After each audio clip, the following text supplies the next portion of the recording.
Welcome to this lecture. Definition of business according to operational lens. This definition is the result of my 15 years of business development experience. According to this definition, a business is an instrument which generates cash flow via the business transactions that it generates and as a result provides the perceived value to the customers.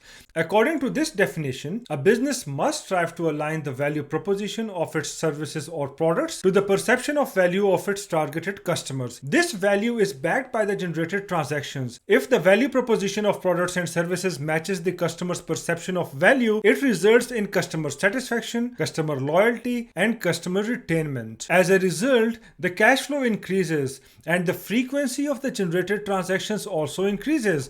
This increases the market demand too, which enables you to increase the price of your products and services. Adjusting the price as per demand is called price elasticity. Also, according to this definition, a business must produce value in an efficient enough manner to remain profitable. Otherwise, if the cost of producing products or services is too high, it will erode the profitability. The main aim of this course is to help you in understanding the 8 key dimensions from various perspectives along which you must optimize your business to transform it into a value-centric cash flow machine. Everything will become crystal clear in the following sections. Thank you for your time, ladies and gentlemen, and let's proceed to the next lecture.